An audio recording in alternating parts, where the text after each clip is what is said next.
Good afternoon, everybody. May I ask you to join our workshop? We can start.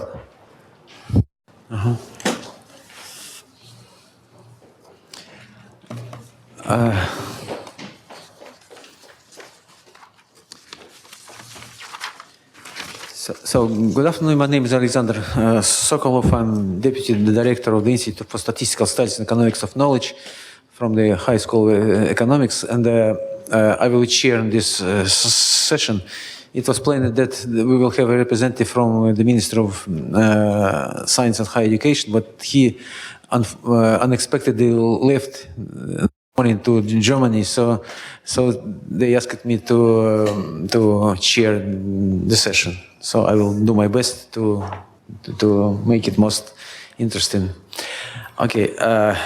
Good morning. First of all, let me welcome you on behalf of the High School of Economics. And since this year Brazil is chairing BRICS, so I would like to give the floor to representative of the Brazilian embassy to Moscow, Paulo Cesar do Valle Torres. Am I correct? Please, the floor is yours. Oh, okay. Well, my name is Paulo Torres. I'm from the Brazilian Embassy in Moscow. It's a great pleasure to be with you here today.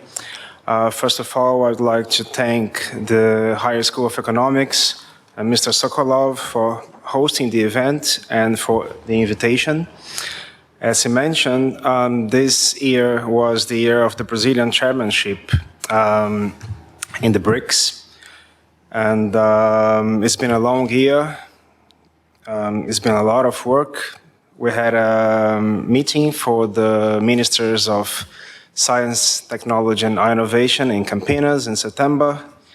And recently, last week, we had a presidential meeting in Brasilia.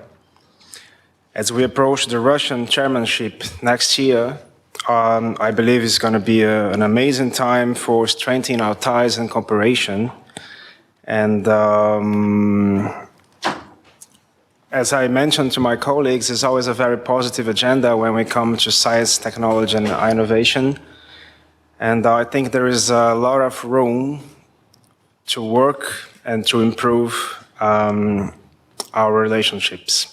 So I'll leave you to the experts and to Mr. Sokolov. Thank you very much. Thank you very much for your introduction. We highly appreciate your participation here, and hope it will be of interest to you as well. And now let me read you an official document which was produced by the Minister of Science and Higher Education of the Russian Federation.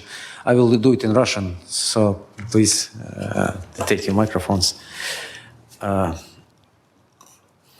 Уважаемые организаторы и участники конференции, от лица Министерства науки и высшего образования Российской Федерации я рад приветствовать вас на специальном семинаре «Перспективы, развития, науки и технологий в странах БРИКС». В настоящее время научно-технологический инновационный трек является одним из динамично развивающихся направлений взаимодействия стран-участниц БРИКС. Развитие сферы науки, технологий и инноваций является одной из основных движущих сил экономического роста, а также ключевым элементом формирования будущего стран БРИКС. Последовательное укрепление сложившегося сотрудничества в сфере науки и технологий и расширение взаимно выгодного взаимодействия в данной сфере, несомненно, являются одним из приоритетов всестороннего сотрудничества. На текущий момент сотрудничество в сфере науки, технологий и инноваций стран БРИКС активно развивается и охватывает 13 приоритетных направлений. Это предупреждение и ликвидация природных катастроф, водные ресурсы и борьба с загрязнением, геопространственные технологии и их применение, новая возобновляемая энергетика, энергетическая эффективность, астрономия, технологии и биомедицина, включая охрану здоровья человека и нейронауки, информационные технологии и высокопроизводительные вычислительные системы, материаловедение и нанотехнологии, фотоника, сотрудничество в океанической и полярной зонах исследований, форум молодых ученых стран БРИКС, аэронавтика и исследовательские инфраструктуры, включая проекты класса Мегасайенс. В В соответствии с закрепленными приоритетными направлениями сотрудничества в сфере науки, технологий и инноваций, активное взаимодействие государств-участников БРИКС осуществляется в формате соответствующих рабочих групп стран-участниц, заседания которых проходят на ежегодной основе. В рамках научно-технологического и инновационного сотрудничества БРИКС приветствуется и активно поддерживается развитие потенциала молодых исследований и инноваторов с целью обеспечить для них возможность долгосрочного сотрудничества с иностранными коллегами в области науки, технологий и инноваций. В ноябре этого года прошел 4-й форум молодых ученых из стран БРИКС, в рамках которого прошел конкурс инноваторов с денежными призами. Кроме того, научно-технологическое сотрудничество между странами БРИКС реализуется благодаря рамочной программе БРИКС и многосторонней научно-исследовательской инициативе, в рамках которой проводятся совместные скоординированные конкурсы с участием научно-исследовательских организаций и университетов стран БРИКС. Я убежден, что сегодняшний специальный семинар станет серьезной площадкой для продуктивного обсуждения актуальных вопросов научно-технического и инновационного сотрудничества стран-участниц БРИКС. Желаю успехов и продуктивной работы всем участникам конференции. So it was the message from the Minister of Science and Higher Education. And now we can launch our presentations. The first presentation will be made by Márcio de Miranda Santos from the Center for Strategic Studies and Management, Brazil. It will be devoted to a brief analysis of the current collaboration among BRICS countries, scientists in selected areas. Please, Márcio, the floor is yours. Thank you very much, Alexander, and thank you, HSE, for inviting us for this moment and the possibility of having this interaction that we have been having for quite a long time now, which is extremely important to exchange what's going on in different constituencies and as far as science, technology, and innovation are all concerned. What I'm going to present is by no means a finished product. It's just an indication there's a lot that could be done in collaboration based on data that we were able to gather, but based on assumptions, which are very simple ones, and with the intent of just, point out some areas where we have something in common. I mean, the BRICS countries have something in common. As Alexander said, I'm from Brazil and from the Center for Strategic Studies located in Brasilia that provide us strategic advice to the Brazilian government as far as science, technology, and innovation are concerned. If I could have the okay. Thank you very much, Alexander. So I will start just by explaining in very general terms what are the main approach that we take when we have this kind of study before us. And we took it from the bibliography related to intelligence, and we adapted the intelligence concept to a cycle in relation to which we have developed most of the methodologies we employ in situations such as this. In general terms, we go for identification of information, data collection, explore and organize data information to produce the results, and do some sort of evaluation of the process. And process here is the key word that I'm going to highlight in the beginning of the presentation. Not going to the details, but I'm going to stop in some of the points that I think are extremely important for whatever we do. One of the key issues to what is the question, and what is, in our case, the strategic question that one might have in terms of developing policies, programs, projects, and so on and so forth. It's not like an hypothesis, but it's very close to a hypothesis. So this is extremely important because questions must be millions of questions, and answers are going to be millions as well. So depending on the question, you have some sort of outcome out of the intelligence processes. It seems to be obvious, but sometimes it's a little bit forgotten because you don't have the process, as a guiding procedure for you to move on. Then we find the alternatives, the sources of information that will vary according to the question that you have. You have to do a lot of preparation in terms of software, in terms of hardware, and so on and so forth, for you to follow the process for the next step.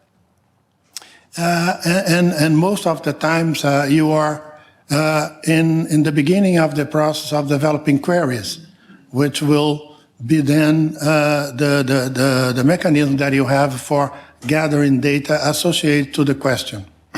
If you have the data, fine. If you don't, you have to have access to the data, to select and analyze the attributes of the data, go to the classical ETL, and next step would be then choose the main tools and methods that you are going to follow, looking at the final result at this point in time in terms of what would be the best approach in terms of answering the key questions that you have. And the only point I'd like to highlight at this point of the cycle is that there are plenty of possibilities for you to choose. Not only just one tool, not just one method, but you have to have a careful look into the possibilities in order to compose your methodology. Always having the key question in mind. I'm not going to stop in one of the stations. I'm not going to explain the details, but sometimes it requires a lot of statistics in order for you to come up with a better understanding on what's going on. Sometimes you have to go back because all intelligence processes are recurrent. So sometimes you didn't do well in the beginning. You have to go back and forward again as many times as you want in order to get a good, result. Then you prototype. You have to design the product. There are plenty of possibilities. We have been seeing a number of possibilities provided by IFORA here in Russia. And the product, obviously, depending on the client, have to validate. If it's well validated, it's okay, you go ahead. If not, we have to go back again and do some sort of homologation, product delivery, recommendations after. The most important point is you have to have a process. In our situation, in our institution, the process is key because, every study that you do is going to increase our repository of studies, is going to improve our know-how, is going to preserve of our institutional memory, because we are there today, but tomorrow somebody else is going to replace us. And having the whole process well described is a way of keeping quality within a given institution. So this is a very well designed and concrete process that we did when we did a study on brackish water in dry zones, which is very much in our current agenda in Brazil, not just because the relationships with Israel, but because Brazil, as you know, has a huge area of the territory in semi-arid zones. But what were the questions that now we took in this context in order to provide you some idea on the collaboration between the BRICS countries? The first was, what are the themes that Brazilian researchers have authored with peers from Russia, India, China, South Africa in the last 5 years? When you look at the question, see how many, questions of the kind you might have in your mind. But we have decided to do the question this way. You have to search for articles that one of the authors is Brazilian. Doesn't matter if this is going to be with South Africa, India, Russia, or China. Must have a Brazilian there.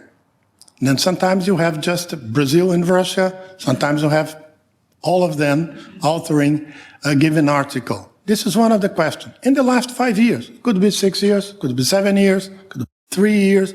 Depends on the question and the interest that you have in exploring articles produced in the world. And we took only Web of Science as a source of information. It could be sources as well and other sources. Again, if you go to the cycle again, you have to decide on the sources of the information you're going to use. And the second question was, what are the themes with potential collaboration among researchers from BRICS countries based on their latest articles analysis? Latest articles for us at this point in time is synonymous of the last 1,000. It could be the last 2,000, could be the last 3,000. Depends on the question, you're going to get something different. And I'm not going to the details, but as I said, you have to set the process first to examine the sources of information, etc., in order for you to be comfortable to move on. Well, this is the kind of network based on semantic analysis that you got if you look at the articles produced by at least one Brazilian together with a scientist from the other 4 BRICS countries. And these are 7,196 articles. So this is the clustering that is the output of extracting and analyzing the 7,000-something articles produced from 2015 to up to 2019. And these are the terms related to them. This is the very initial phase of looking at this scientific production out of Web of Science. And but let's go into a couple of details, not all of them, because as I said, there is a multiplicity of possibilities for you to look into such a huge amount of articles. But if you look at out of those 7,000-something articles, 470 articles, 6.5% of all of them, have in their authorship all of the 5 BRICS countries. And what are they working together? They are working, in the case, I just, just because I wanted, I chose 2 clusters. One of them is saying that there is a lot going on in terms of human health. And the other, definitely dealing with physics. And when you look to the cluster in the lower part of the slide, you see the importance of international facilities to promote collaboration. And this one is mainly dealing with facilities in the UK that unite, scientists from all countries, including the ones, in the BRICS countries. So this is very simple, just, but if you want to understand in detail, you can go much further in terms of to identify which articles produced by whom, in which institution, over time. But, for those starting to analyze those data, sometimes you have a huge amount of data, like 7,196. So the question would be, well, I would like to start analyzing those, but can you give me a clue on how to start? And, applying some algorithms. In this case, it's one algorithm between centrality that helps you to, understand what are the most representative article in a given number of articles that represents, in a way, the bulk of them. So this is a way for you to just start, look into the details of a given collaboration. And in using the platform that we have developed, you can go to the article, to the metadata of the article, and start having a better understanding of what was actually the kind of collaboration in which area, and so on and so forth. But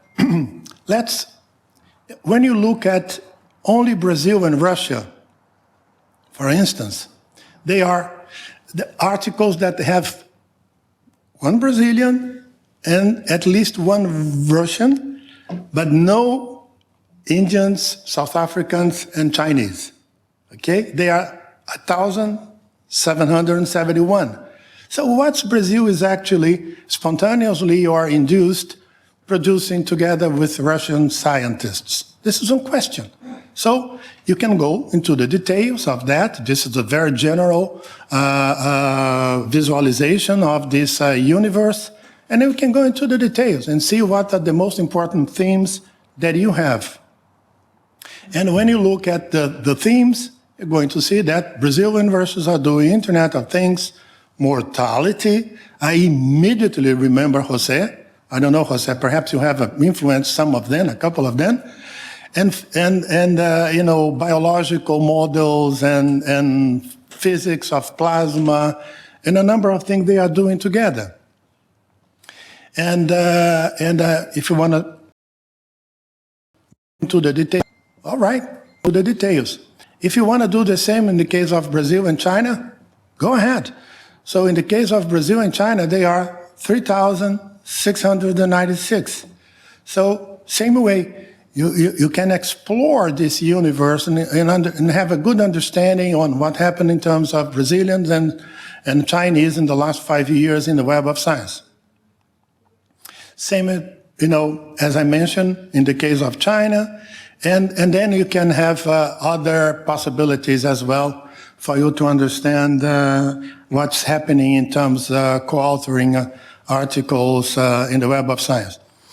The other question was then, if you take, it doesn't matter agora who authored or not, but if you take the production in Russia and the other four BRICS countries, what you are going to see is that the last 10,000, and you understand that some of them have some sort of overlapping, are 4,753 articles.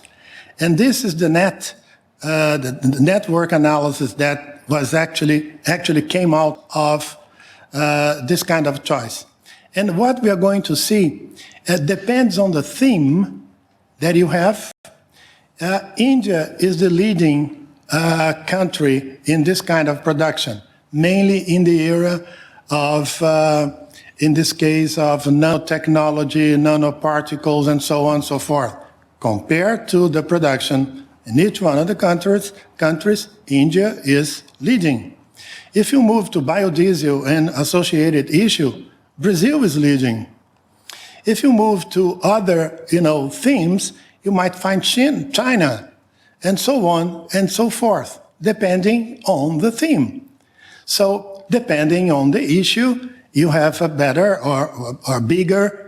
Not necessarily we're talking about quality at this point in time, in order to have a good grip on what's going on in each one of the countries. And when you do this kind of analysis, you have also an idea to where the science is actually moving in each one of the countries, which themes and intensity. So, interestingly or not, energy is very strong in all of the 5 countries. So if you want to go into the energy panorama, you're going to see, what are the main articles, what are the themes, and who is leading energy science development within the BRICS countries with the assumptions that we have made. In this case, you have India first, China second, Brazil third, Russia, more or less same thing, and South Africa. And finally, when you take those 1,000 last articles from each one of the 5 BRICS countries, you see that the collaboration among them with USA is bigger than Germany, than England, than France and Italy. And you might go into the details in order to see in which areas and themes attracting authors with countries outside the BRICS group. So that's it. Spasiba. Thank you very much. Just to show, there's lots of potential for collaboration. Thank you very much. Okay, thank you very much. Maybe we'll leave answers to the end of this session. So now maybe I will immediately give the floor to Maxim. Maxim Samir. He will make a presentation about our research and identification of BRICS Plus states, so the countries which might be most interested from the viewpoint of collaboration for BRICS in the future in the developing world. Please.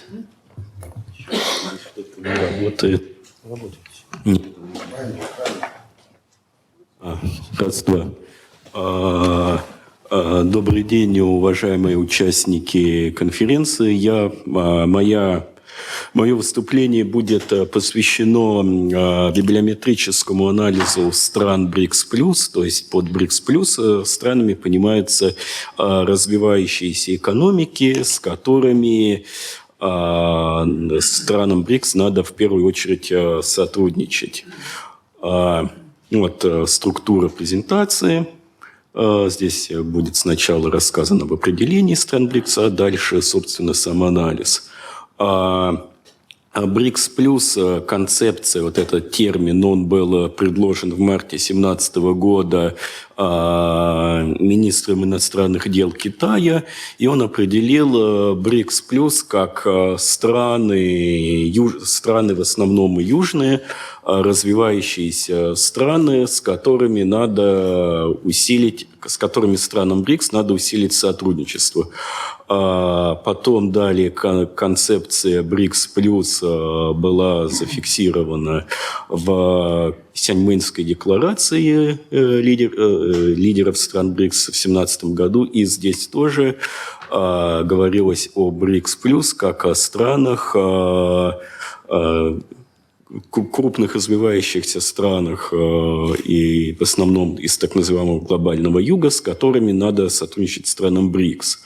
Мы попытались определить, скажем так, потенциальных кандидатов на группу БРИКС+, то есть страны развивающиеся, с которыми как бы наибольший потенциал и наибольший интерес к сотрудничеству будет у БРИКС.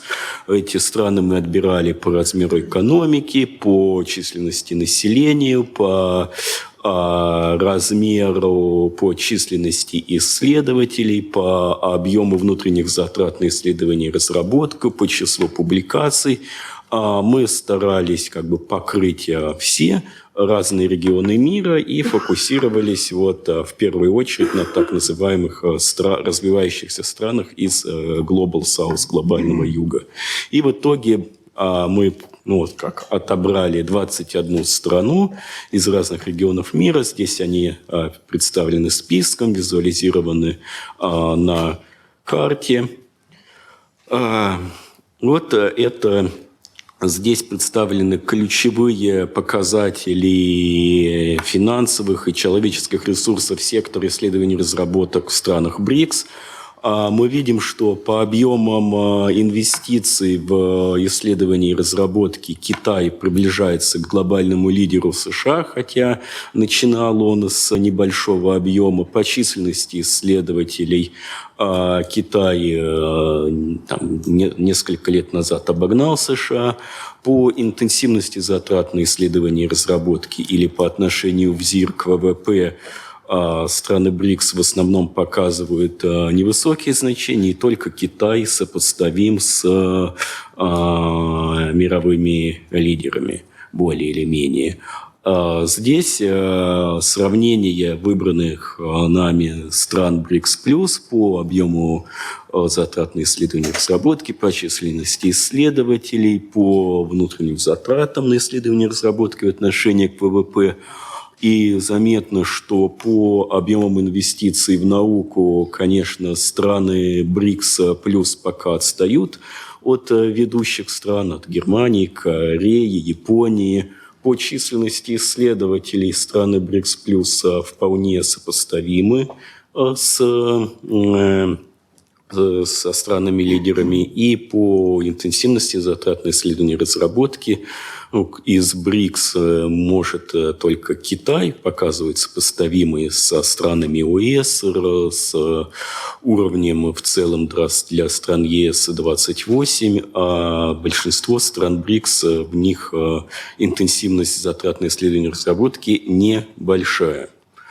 Это динамика публикационной активности стран БРИКС-Скопуса.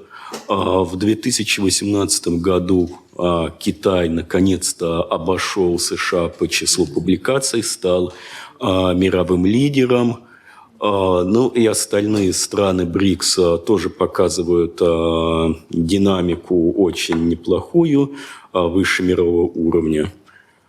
Это сопоставление ключевых показателей публикационной активности стран БРИКС и БРИКС+.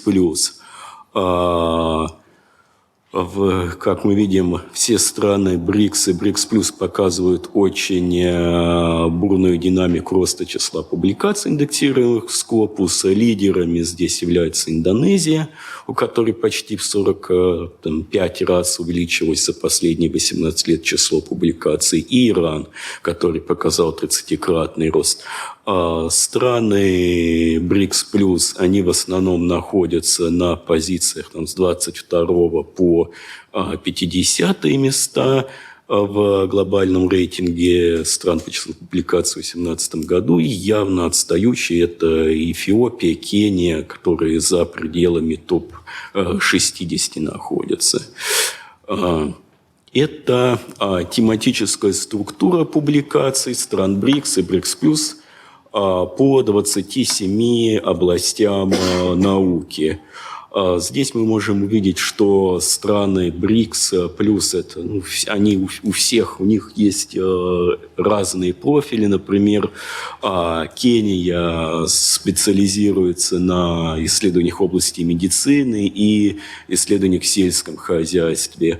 Алжир на инженерных, на технических науках. У России мы видим традиционно высокая доля исследований в области физики и астрономии, в технических науках, материаловедении. И если мы... Есть общемировая структура, и вот если мы сопоставляем общемировую структуру и структуру тематической публикации отдельных стран, мы получаем индекс научной специализации или индекс относительных сравнительных преимуществ.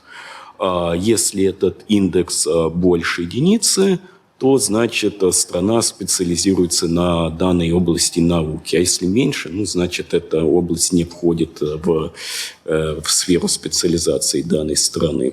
Здесь представлены, скажем так, профили специализации стран БРИКС и отдельных стран БРИКС+. Здесь мы видим явный традиционный сдвиг в сторону физико-технических наук у России, скажем так, инженерный профиль Китая, допустим, у Кении явный сдвиг в сторону сельскохозяйственных и биологических наук, медицины, ветеринарных исследований.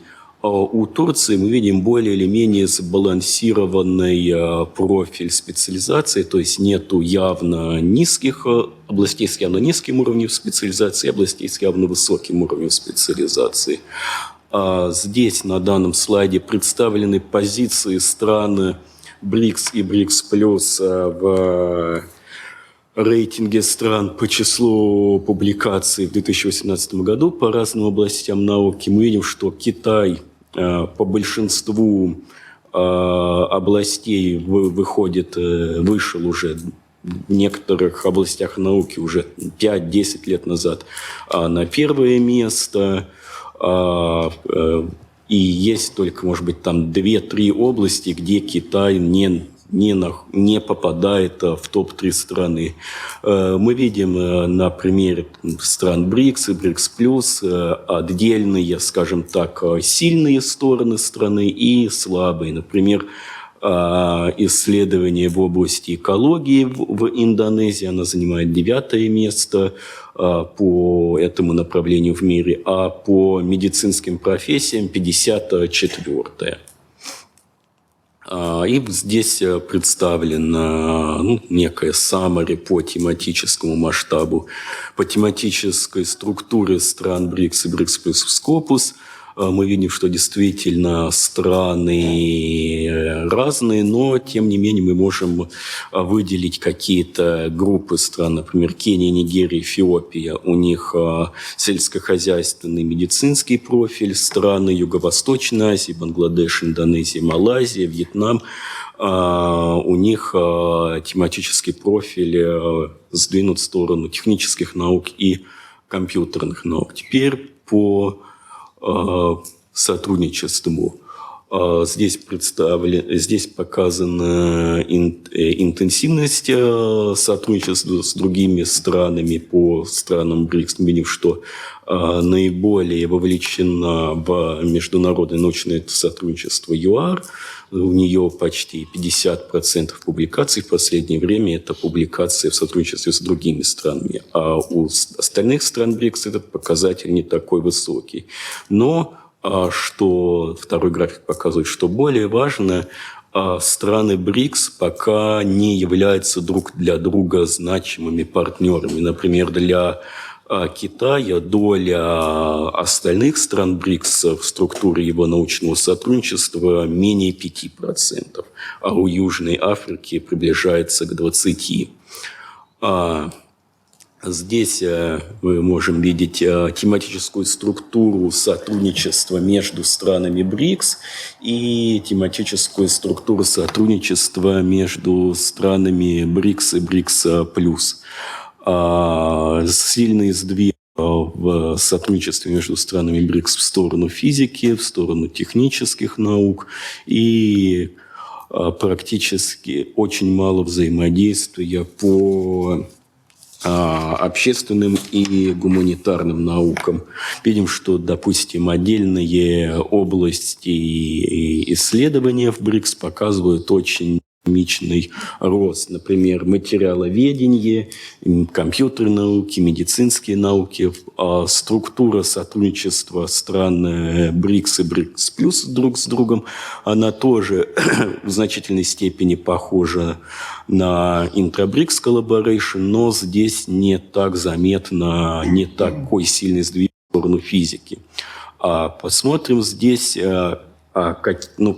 роль выбранных нами стран БРИКС плюс в структуре научного сотрудничества между странами БРИКС. Как можно заметить, хотя удельный вес, относительная значимость стран БРИКС плюс для стран БРИКС не такая высокая, но по отдельным странам, например, Турция, Саудовская Аравия, Малайзия, Пакистан, Чили, Таиланд, Иран, Египет, мы видим, что возникло сотрудничество у этих стран со странами БРИКС практически из ничего, из каких-то единичных эпизодических публикаций. В 2018 году это уже довольно-таки заметное сотрудничество, измеряемое сотнями совместных публикаций в Scopus.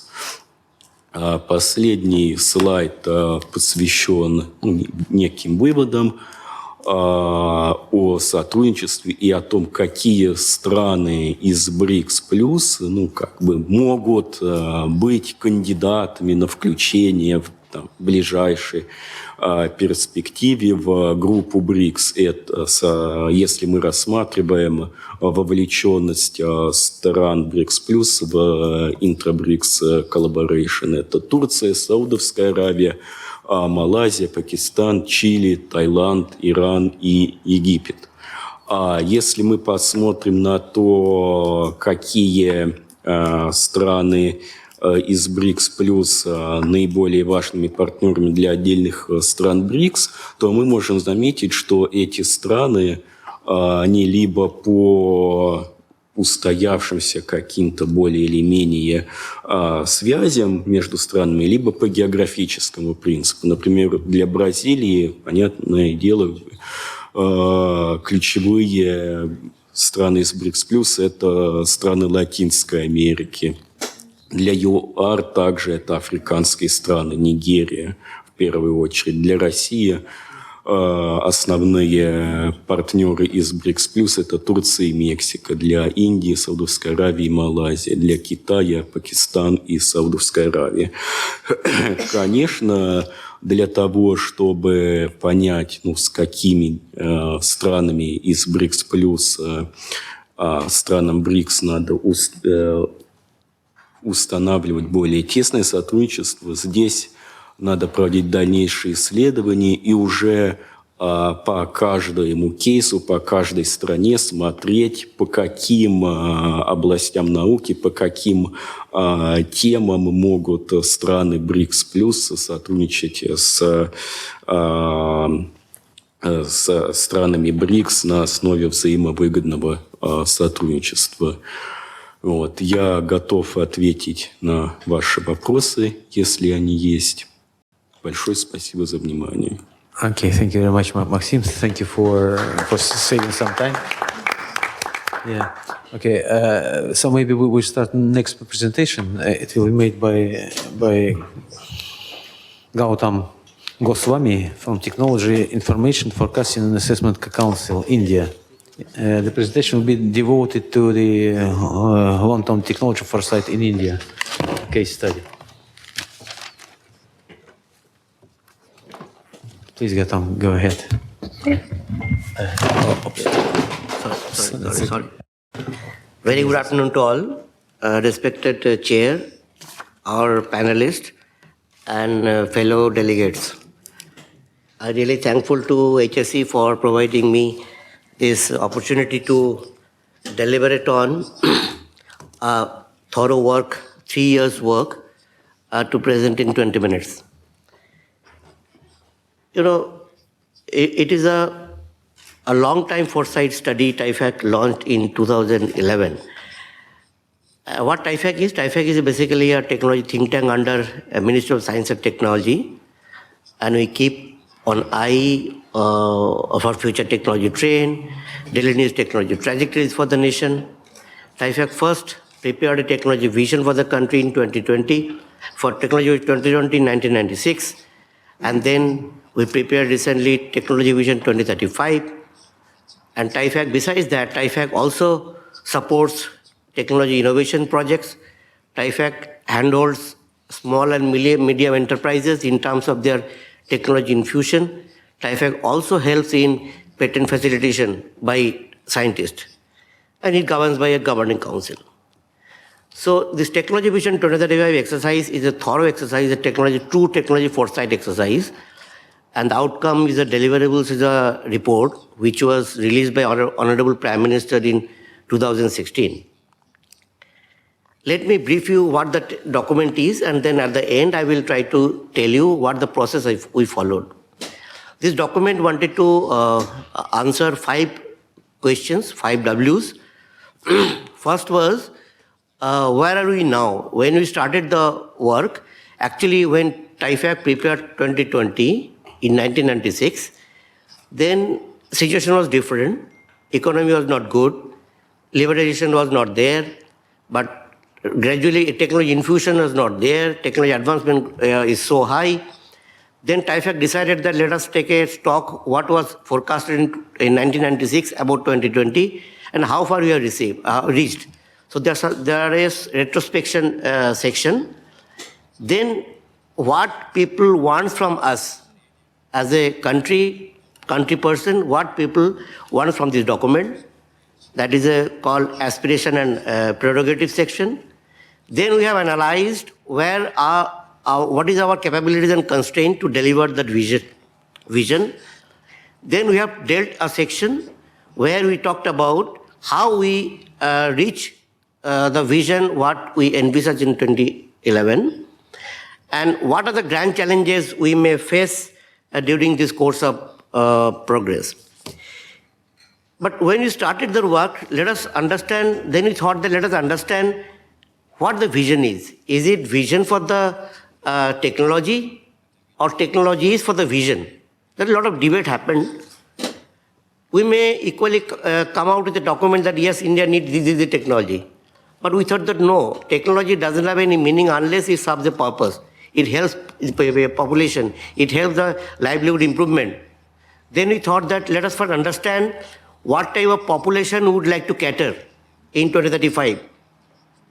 Then and what kind of population we will be in 2035. We launched a study.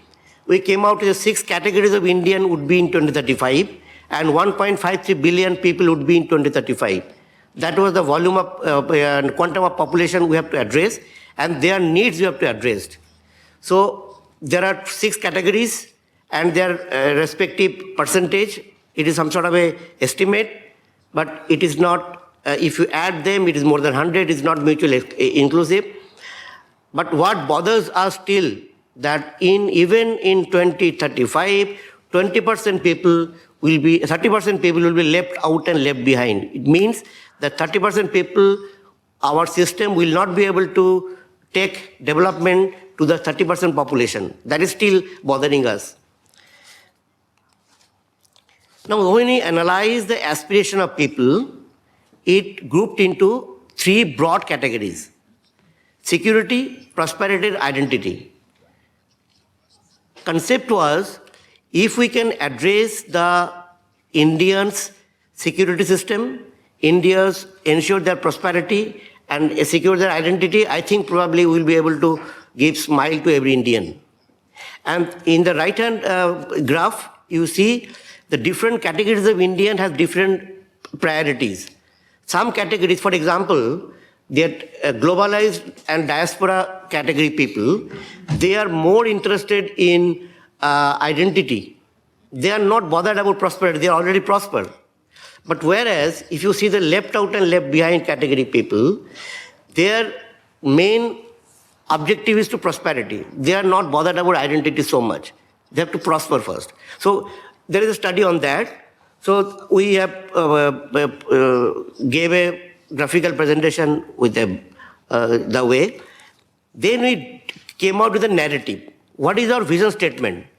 Vision statement is technology in the service of India, ensuring the security, enhancing the prosperity, and strengthening the identity of every Indian.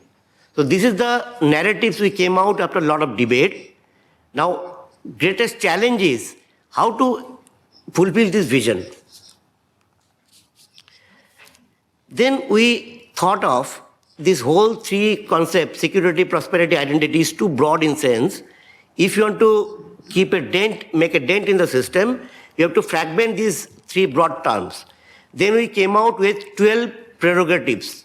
There are a lot of debates happened in this, whether it will be prerogative, it will be entitlement, whether it will be aspiration, whether it will be wish list, whether it will be target or goal, because this is the aspiration or this is the requirement for people of India. They expect this from our government system to deliver all this. If you see the upper half of this globe, of this circle, related, all 6 are related to individual. Clean air and potable water, food and nutrition security, universal healthcare and public hygiene, 24/7 energy, decent habitat, quality education and creative opportunities. These 6 are related to individual. But if you see the next 6 are collective. It is as a society. Safe and speedy mobility, public safety, public security and national public safety and national security, cultural diversity and vibrancy, because India has a lot of cultural diversity. We want to preserve that. We don't want to flatten it off with that intervention of technology. Transparent and effective governance, disaster and climate resilience, eco-friendly conservation of natural resources. Once we identified all these aspirations, Next action was, can we keep a target for each of these prerogatives so that at the end of 2035, we can assess what was projected, what was envisioned, and how much we have achieved. I don't want to read out all these targets. It is a quantitative target. One target, let me tell you, we want 100% literacy, no school dropout. Like that, if there is any accident happen, there should be no fatality. Like that, all targets are defined. And you will be happy to know, Dr. Saab, that we have one target is we should have renewable energy dependent energy system. That is also one of the key targets. And this is another pictorial infographic of all the targets. Here we wanted to project that if we open our eyes on a single day in 2035, all these things are in place. So that is the objective of this. Now, once we identify the target for each prerogative, then we scouted technologies.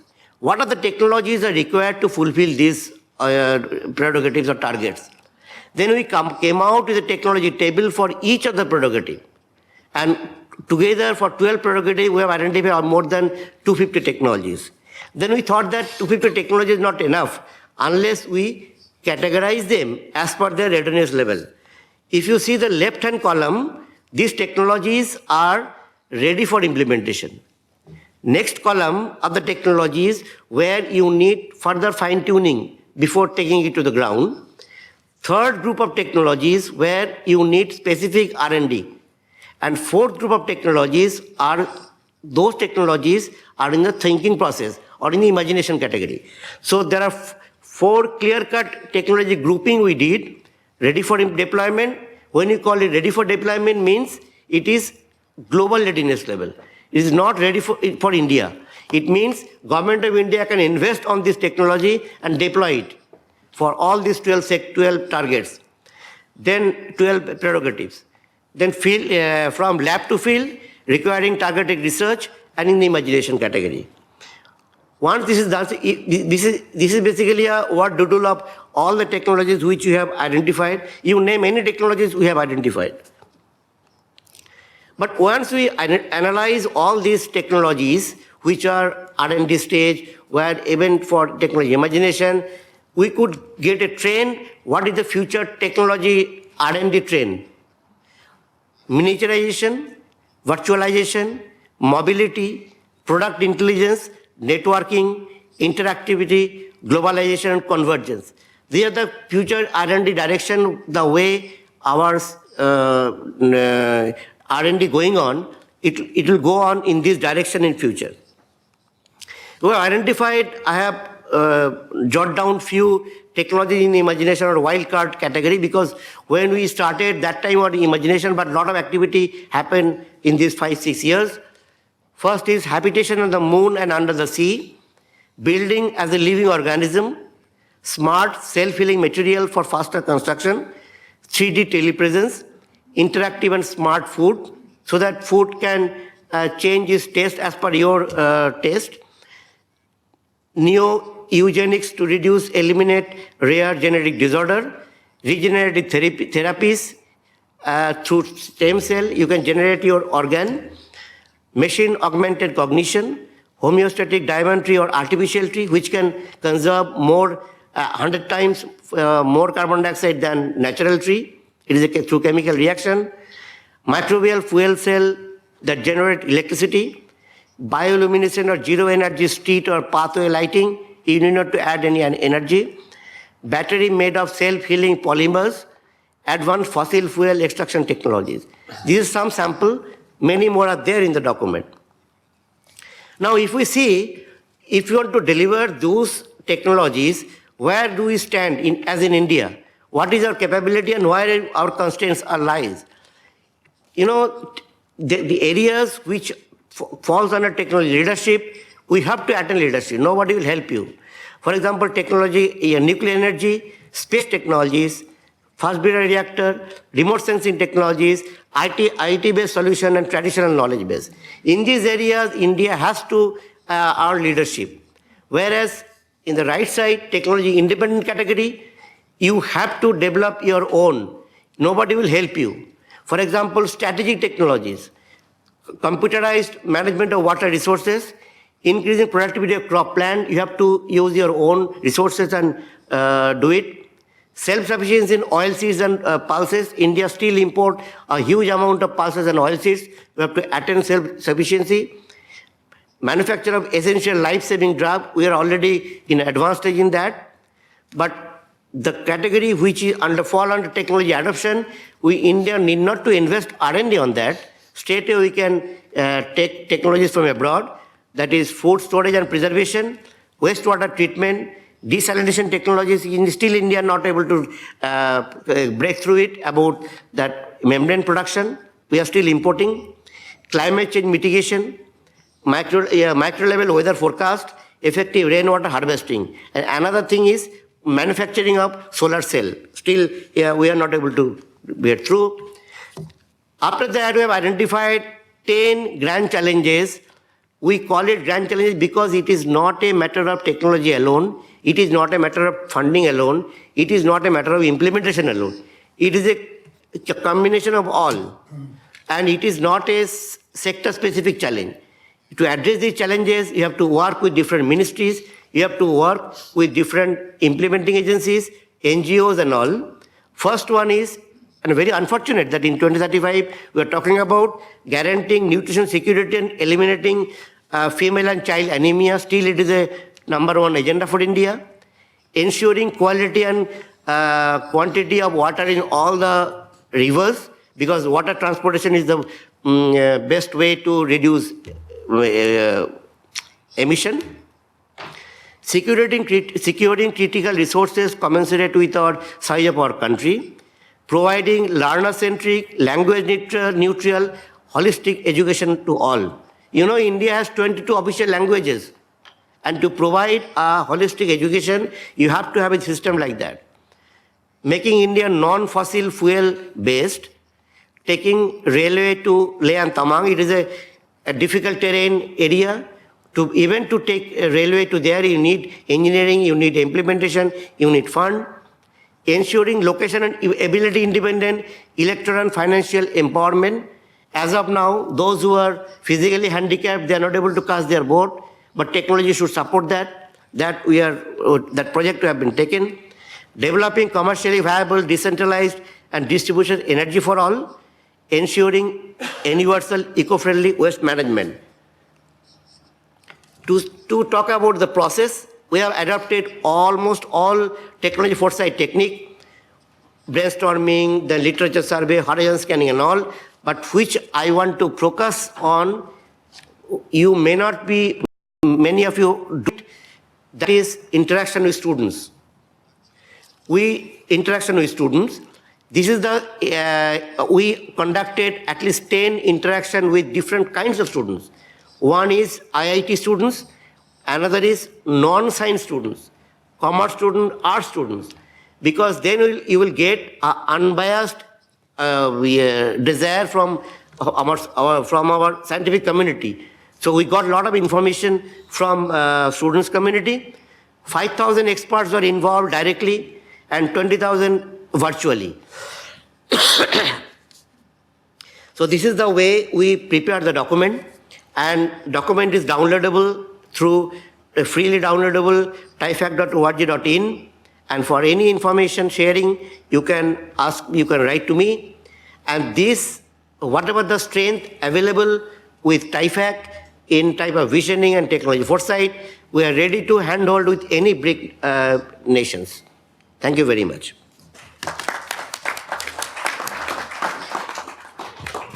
Okay, thank you very much. And now we have time for several questions for the audience. Is anybody willing? Please. Спасибо большое, очень интересно. Представляйтесь, если можно, ладно? Сергей Николаев, эксперт по прорывным инновациям. Очень интересный доклад.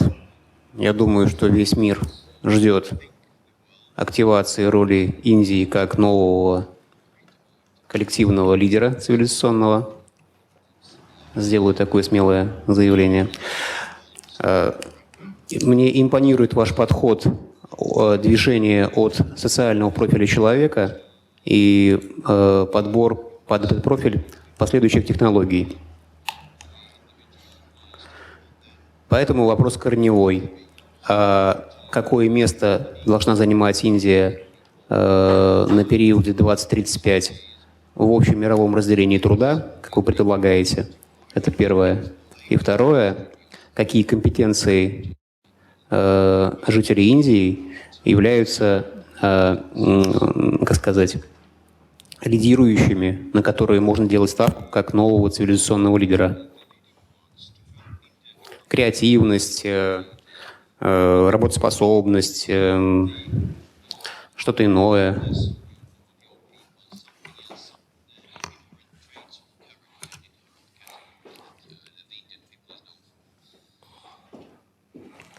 Yeah, it's a nice question actually to address.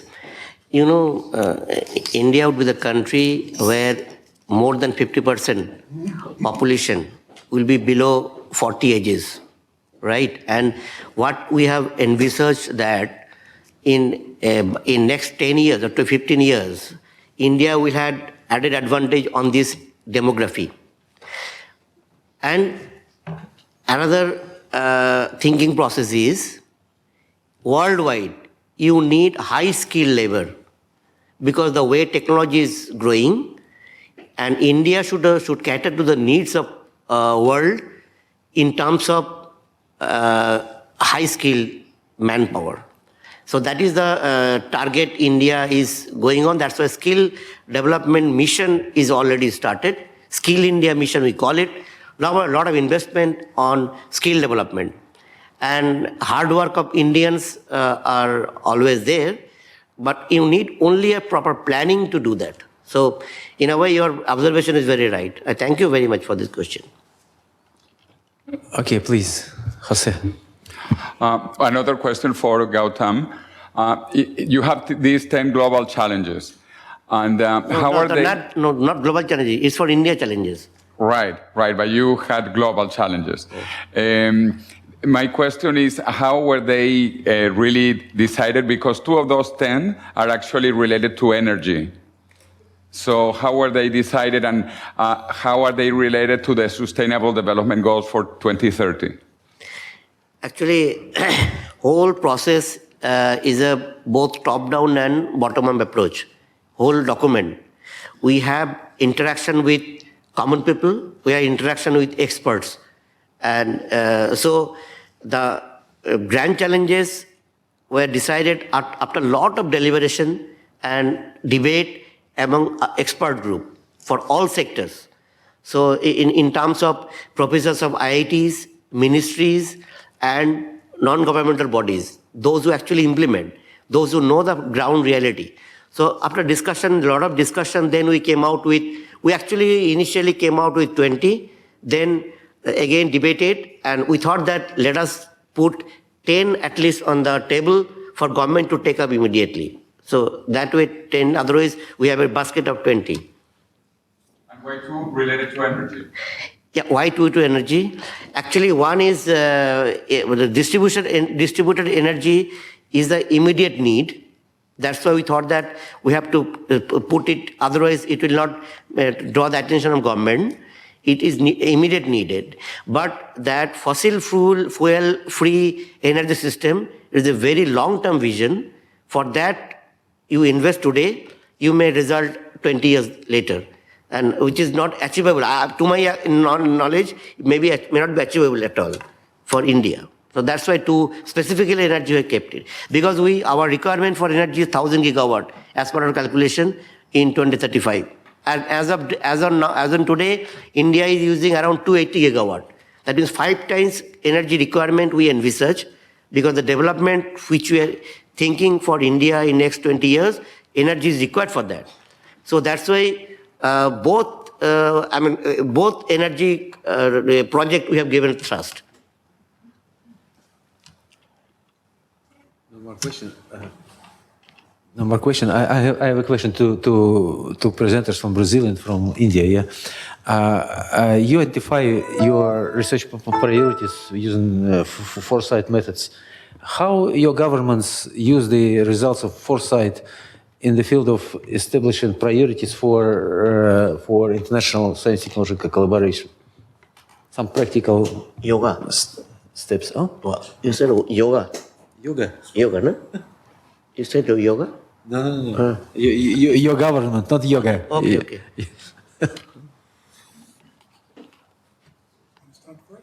You do it first.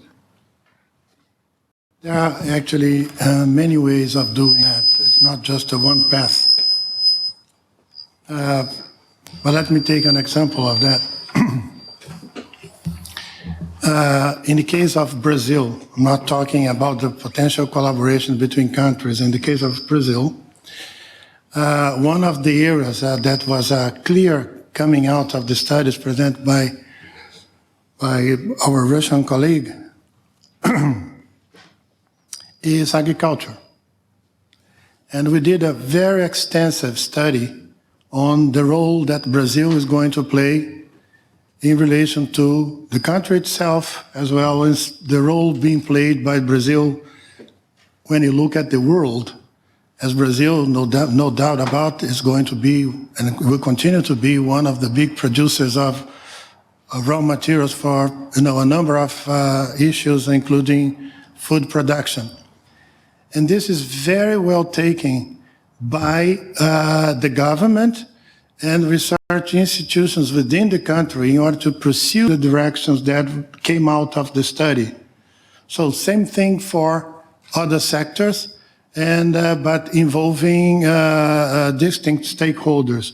So it varies a lot. It's not just one central kind of governance decision-making process, but very much sectorial as far as the country is concerned. This is more or less the way actually results of our research is actually being appropriated by Brazilian stakeholders as a whole. To respond to your question, our current government is very much pro to development. And not only India development, wherever is development required for the human being, our government is very pro. And agriculture, healthcare, water, and energy. They are the four key areas where government is giving a lot of focus. And government is going to current government is very much into building relationship between neighboring countries, and BRICS is one of them. You might have heard that International Solar Alliance, Honorable Prime Minister is created that. And National Innovation Program. It was also again a brainchild of our Honorable Prime Minister and other countries, and that also taken a good shape.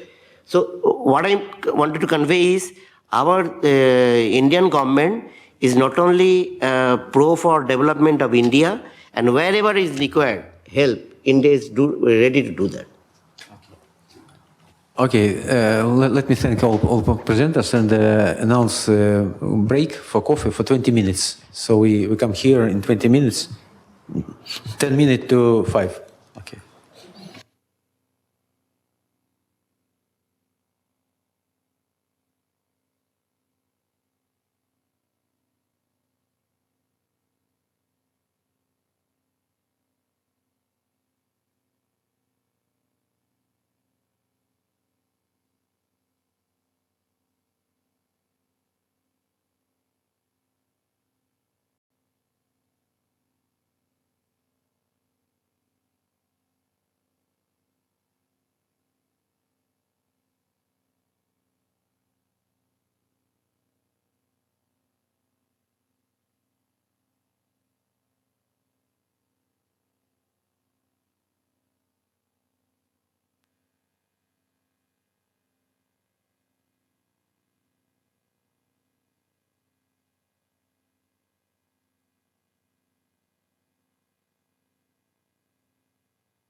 Dear colleagues, let's start our last session. А можете пригласить там всех, если не трудно?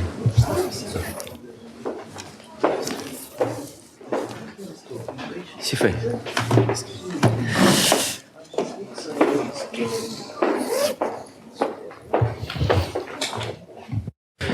So,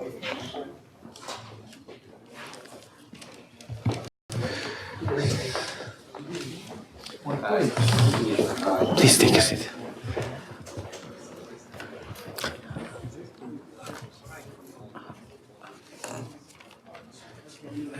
You'll be using your microphone, like this one.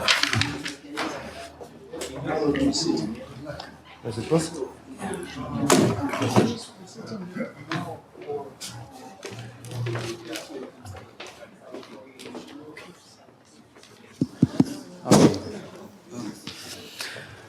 Okay, good afternoon once again. We are starting our last session. The next presentation will be made by Dr. Xi Fei from Chinese Academy of Science and Technology for Development. His presentation will be devoted to the future of science and technology in China. Please, Xi Fei. Hello, everyone. I'm very happy to have this opportunity to introduce the experience of China in this special BRICS workshop.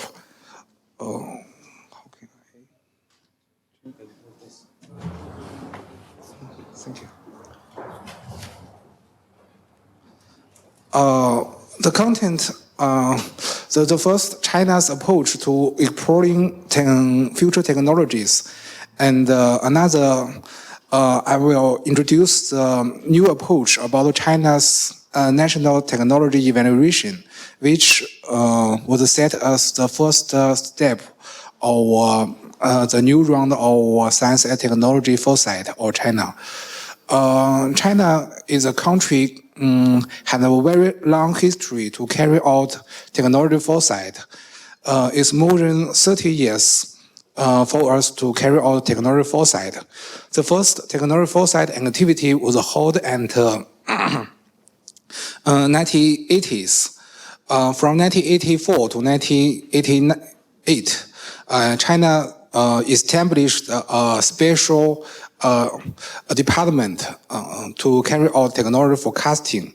In this period, China conduct a lot of training and translate the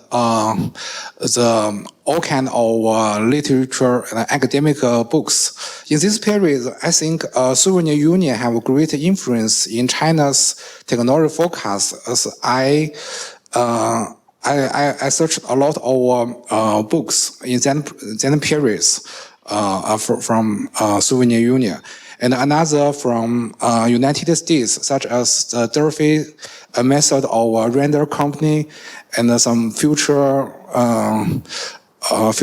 method, and some method from Japan. In 1990, China carried out the second round of technology foresight. The sponsor is the Peiying Department. In this period, China is the first time to carry out key technology selection. First, they set 6 fields, 61 key technologies, and finally, they selected 4 fields and 125 technical projects. We have technology, final key technology report, but in this period, the report didn't publish because it just served for the basic work, the original work of Ministry of Science and Technology. That they locate the funding and support all kind of technology, all kind of science technology projects. Science and technology foresight just makes the truth more wisely.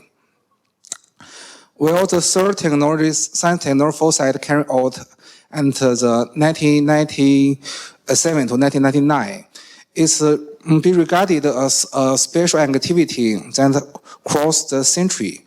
In this period, China has science and technology strength has improved somehow. So they wanted to have a long view of a future. This technology foresight only includes 3 fields: information, manufacturing, and agriculture. 3 fields are separate, are independent by 3 independent groups. We made national technology forecast report and the first advanced manufacturing report after this technology foresight. The first technology foresight, which was carried out from 2003 to 2009. In this period, technology foresight was become very popular and a very common activity in the world. Many countries carry out technology foresight, and we can learn a lot of experience. The technology foresight department used to be a team inside the statistic department or casted, but in this period, the technology forecast research was separated and become an independent department. So we wanted to carry out a new style of technology foresight. As we all know, one kind of technology foresight are set to support 5 years science technology planning. Just like Japan, every 5 years they carry out a technology foresight activity. Another style, just like German's future technology foresight lasted 5 years, every year 3 fields. And the German's BMBF foresight lasted 8 years. We wanted to do something similar as German. So we not follow the 5 years restrict. In 2003, they carried out the first circle, cover 3 fields: information, biology, material. In 2004, another circle cover 3 fields: energy, resource, and the environment. In 2005, China made the first middle and long-term plan. Before this time, China haven't made any science technology plan more than 5 years. But in this period, China's R&D a little bit improved. So they wanted to make a long-term view. This is a new initiative. So they need technology foresight to support. So technology foresight department combined the first and second technology foresight report together, which cover 6 fields to support mid and long-term plan. But after this, they continue doing another 3 fields: agriculture, healthy, and public safety, so that they cannot support another round of planning. In 2006 to 2007, we carried out national technology roadmap. We wanted to use the tool as roadmap in science and technology fields to support decision making. We hope that the decision makers can use this technology roadmap to widely distribute the funding. However, our work are not as good as we expected. We wanted to make a roadmap as attachment or mid and long-term. But the government didn't, Minister of Science and Technology didn't accept. And after 2007, we carried out all kinds of training over national technology roadmap. We wanted to this tool to be widely used in regional, in company, be accepted by society. But it is still not very acceptable. So in this period, we both got benefit and something not good. This is the report we published, and this is the National Technology Roadmap of China. We didn't publish this for public because we want to Minister of Science and Technology, and if our work not very good, they prefer just leave it as it, not publish it. And in this period, we're not the only institute in China to carry out technology foresight. Another institute, the Chinese Academy of Science, joined technology foresight group. This institute also carried out technology foresight in this period, which published 3 reports. And another group in Academy of Science Technology also do some technology road mapping work. Well, this is the 5th technology foresight was carried out from 2013 to 2015. In this time, we sponsored by Innovation and Development Department of China. We cover 14 fields in this time, and we redesigned our framework. We use a strategic landscape such as this logic. The first, we look at ourselves, our technological strengths, our competitors, and the second step, we look at the future, the mountain. What is the future opportunity and challenge? The third time, we put some flags on the mountain. We setting the priority, setting the goal. The fourth time, we made a technology roadmap, just as in the chessboard, how can we reach the goal? And the fifth time, we make something like a technology radar to crack weak signals, disruptive technologies, emerging technologies, so that we can avoid something like technology shock and something. And we think future just like a huge element. We don't want to do technology foresight as before. We divided future as different fields. We think different group, just a different perspective for us to catch up the future reality. Information fields, that means its result is future information technologies, but is from information perspective to know the future. So each perspective we get the same amount of technology, but after the research, we can only see the English the last line information. When we are doing all the technology foresight, we will distribute the technology. Information fields got 68% of technology, and material 61% of technologies. Because technology is a very make technology future is a whole. And this is a process of methodologies, our 12 steps, and timeline, leadership. In this technology foresight, we organize the largest Durfee survey of the world. The first so-called Durfee, we collected 92,000 questionnaires in 3 months, and more than 16,000 experts take part in this activity. And the second round, more than 40,000 questionnaires are created in 6 months. We also do some panels and other activities to build the future framework. Because before this technology foresight, the maximum skill or technology foresight just 3 fields for one time. And this time we carried out technology foresight which covered 14 fields. So we have the first and the second circle or Durfee, we should adjust the technology list. So we carry out a lot of panels. And this is something about the key technology selection.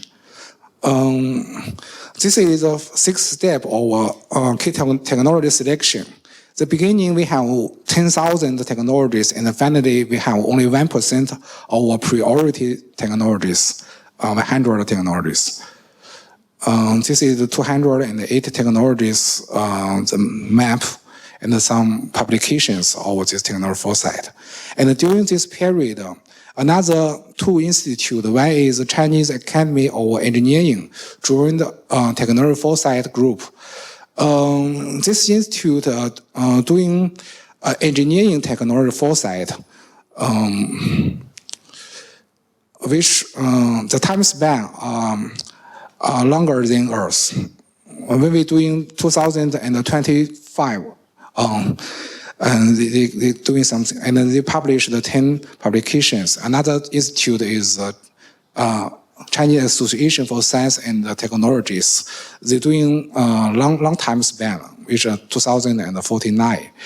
And this is the last, the recent circle of technology foresight, which carried out this year. The new round of technology foresight launched in February of this year. And now we have finished the first step, technology evaluation. And the second step, technology foresight, we have finished the first round of Durfee survey. Well, in technology evaluation, we investigate 2,262 technologies of more than 4,000 experts involved in the investigation. In 2013, we think Chinese technological competitiveness 17% ahead of the world technology strengths. 31 is parallel and 52 lag behind. In 2019, the ahead technology not changed a lot, but but the lag behind reduced and the parallel grows. This is different fields, the technology strengths. We can see the subfields. We have totally 120 subfields about technology. This is the ranking from highly strange and low strengths. This is the top 20 and the last 20. We can see additive manufacturing, we rank the number one of the subfields. All the 10 technology are ahead. And biosecurity ranked 105. Only one is ahead and several lag behind, several parallel tendency. People discuss a lot about US and China's leading technologies. In our judgment, this is the left side is China leading US, the technology, the China leading US. The 10 means 10 years leading US. And the right side is US leading China. So average gap between China and the United States is 9 years. We can see the technologies that this is, United States leading China. The gap is 39 years, and some more than 20 years. This is listed, and some Chinese are superior than US, the technologies. And from this map, we can see the comparison between US leading technology and the world leading technology. Okay, that's all. Thank you. Okay, thank you very much. Again, the questions will go after the all presentations. Now we'll have a presentation about South Africa. It will be made by Mongisi Sele from National Advisory Council on Innovation, Department of Science and Technology of the Republic of South Africa. It will be about the future of science and technology. It will emerging science, technology, innovation priorities for South Africa. Okay, Mongisi, the floor is yours. No, please. Thank you. Let me see. Thank you very much, Alexandra and colleagues. Good afternoon. I'm wondering how many of you, if I were to ask, what do you know about South Africa? How many of you would say we know it by the recent World Cup, Rugby World Cup, or President Mandela, or we know South Africa / Africa because of the 5 animals? Can I Get by show of hands. Do you know South Africa? A little bit. Do you know Africa? Okay. I wonder where, if you were to point it, where would you? I'll come back to this point why I'm asking towards the end. I'm pointing a finger at Maxim as well. Colleagues, let me point so that if I don't finish my presentation, at least you know the key message. The topic of my presentation is around emerging priorities for science, technology, and innovation in South Africa. It's emerging, it's not yet concretized. There are three sources from which these priorities are aimed from. And again, Fabian, the governance differs. In South Africa, we have at a central level, the National Planning Commission, which is located in the presidency. In 2011, it produced a national development plan. I'll show you briefly what are the key elements of that plan. But it's about the overall strategic long-term vision for the country. It sets a 2030 vision. So that plan begins to identify areas for science, technology, and innovation that should be focused on. The second source of these priorities is the work that we've been doing collaboratively with ISEC, especially Alexandra and Ocean.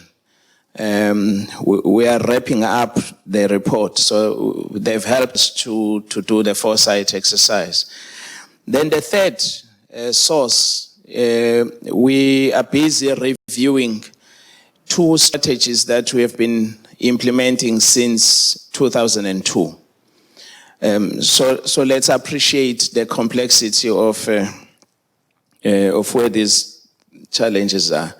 I thought it's important, Alexandra and colleagues, just to remind colleagues that in the way that we want to present and share our emerging priorities, we must appreciate that South Africa is a constitutional, democratic, non-racial, and non-sexist state. On another platform, we'll elaborate on what we mean. But it's aspiring to be a developmental and a capable state. It remains the second largest economy in the African continent and a member of BRICS. Strikingly, it remains one of the most unequal societies in the world, which is a feature of what the Chinese president characterized as a principal contradiction of uneven and unequal development and increasing demand for a better life and well-being. So this is a principal contradiction characterizing the world that we are living in. The plan that I alluded to earlier on, it sets out to address three principal challenges that are confronting South Africa, and it's about poverty, it's about social inequality, and then unemployment. These are three principal interlinked fundamental challenges that are confronting South Africa, and that plan sets out a number of broad strategic areas that the country is seeking to address. So you will see the issues around economy and employment, environmental sustainability and resilience, issues around inclusive rural economy, healthcare for all, fighting corruption, nation building, and social cohesion. So this sets a broad strategic framework. And then, of course, we are expected, and we continue to report on our contribution towards the realization of sustainable development goals. And all of these, they influence. Now, I'm not going to elaborate, but I thought let me share with you so that we appreciate at a broad economic level, what are the challenges that we are confronted with. Of course, ours is a relatively young democracy, born in 1994. And you could see on my left the nature of the inherited economy in 1994. And between 94 and 2008, we seek to identify what we consider to be the growth drivers. And then between 2008 and 2018, the trends like the global financial crisis, which ended the commodity super cycle, the challenges related to global economy, the emergence of economic nationalism, and the fact that the World Trade Organization remains under serious threat with the emergence of protectionism under the guise of national security. All of these growth drivers, they're quite relevant to us when we consider, of course, our economy is stubbornly refusing to grow, and these are the numbers in terms of the various sectors. It's a challenge. The rating agencies, they are breathing on our necks, with Moody's recently rejecting our ministers of finance economic recovery plan. Of course, this is what we consider to be the global economic outlook. So the key question, as one of the former leaders of Russia once posed, what is to be done? And Alexandra won't mention the name of that leader, but I can, we normally ask that question. Quavat is South Africa. So, I don't want to talk about this slide. It's about reminding us about the role of the state in the economy. In our view, these are the fundamental building blocks of a sustainable growth. And these are the structural faults in the South African economies that we need to address. And of course, again, because our STI priorities, they are interlinked with our industrial strategy approach, this is how we are envisaging, at least, how to address potential. From the STI point of view, colleagues, in early this year, the Cabinet approved a new policy on STI, which sets a long-term ambition, and it has given rise to the work that we are concluding, and it's laying the basis for the STI priorities that are emerging. This is the vision as articulated in the new policy. So the emphasis is really around utilizing STI to create an inclusive and sustainable development. These are the objectives of the new policy. The Foresight exercise that we've been doing with ISEC sought to deal with at least three areas: the global and the local STI trends, and of course the socio-economic development has been a key criteria. But we also wanted to identify areas with potential for new impact. We developed a set of criteria, the templates, which was utilized by stakeholders. You can see what we're looking for and what we're asking from colleagues. These are the objectives of the exercise as we conducted. And this is the summary of the methodology that we utilized. There are a number of activities that we embarked upon, including doing a political economy situational analysis and performance analysis. We also conducted trends analysis. ISEC produced a fantastic bibliometric analysis. We also involved a range of stakeholders through various means to enable us to get to a point where we can understand what South Africans have been. Provisionally, it's provisional because the report hasn't been finalized and accepted. These are the broad areas that are emerging from the process. We call them STI domains with their priorities or thrust. The first broad domain is circular economy, which we are seeking to propose to policymakers. And the thrust, there are four thrusts at this stage that we're proposing will need to be considered. The issue of nutrition security is vitally important if you want to have a healthy population. The third one is around sustainable energy, the emphasis being on clean, affordable energy. But again, it's about making sure that all South Africans have access to clean and affordable energy, both in the urban and the rural, even in the peri-urban. And then, of course, our colleagues or our principals, they said you could identify a range of innovation-oriented domains, but if you don't put at the center the issue around society, you'll be missing. So we added a domain. For the lack of a better word, we call it the future of society. But it's really intended to recognize that you've got to make sure that you utilize STI for inclusive, people-led development. And you need to be able to create policies and indicators that are relevant to a changing South African society. And then, of course, health innovation is quite critical. Jose, our own people, they also want to live longer. I'm not so sure whether, longer than not die, but they want to live longer than we are currently. And then, of course, education remains critical to our future. And we do recognize ICTs and smart systems as important towards making sure that we achieve.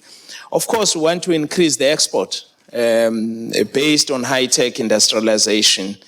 And we want to challenge the existing industries as well as establishing new sets of industries, and a strong emphasis on small businesses, or what we call SMMEs. Water security is an important domain in our country. We're already experiencing challenges related to water security. So, colleagues, I don't have much time left. But what you will appreciate with these emerging domains is their alignment to some of the areas that BRICS countries agreed to, but also the trends, global trends that are emerging. This is the analysis that the bibliometric, the big data analytics conducted by ISEC produced, just to give a sense of where we are in relation to the areas that were identified. This is just an example if you want to better understand these domains. An example of one, the high-tech industry. We sort of give a sense of where we are as a country and what are some of the focus areas that we may need to look at. How much time, Alexander, do I still have? Okay. And then, of course, this shows you the different areas in relation to that. Now, again, the thrust, we then unpack them so that they do make sense by identifying what are some of the topics that could be emerging under each thrust. For instance, under enabling small business to adopt high-tech, some key topics would include IT adoption, high-tech startups, skills development would be important. I think that's the essence. As I said, colleagues, the intention is to share with you the emerging priorities. The presentation shared with you two sources from our National Development Plan, as well as some of the emerging areas from the process that we've been collaboratively leading with ISEC.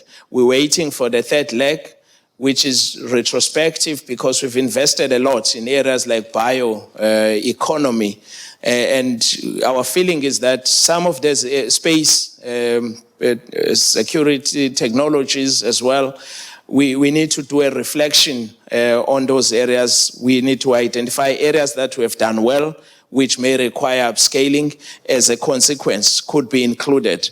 But the biasness, that's my final point, is that all the reviews that have been done in South Africa since 1994 have told us one message, that our system has been biased towards the elite and the rich.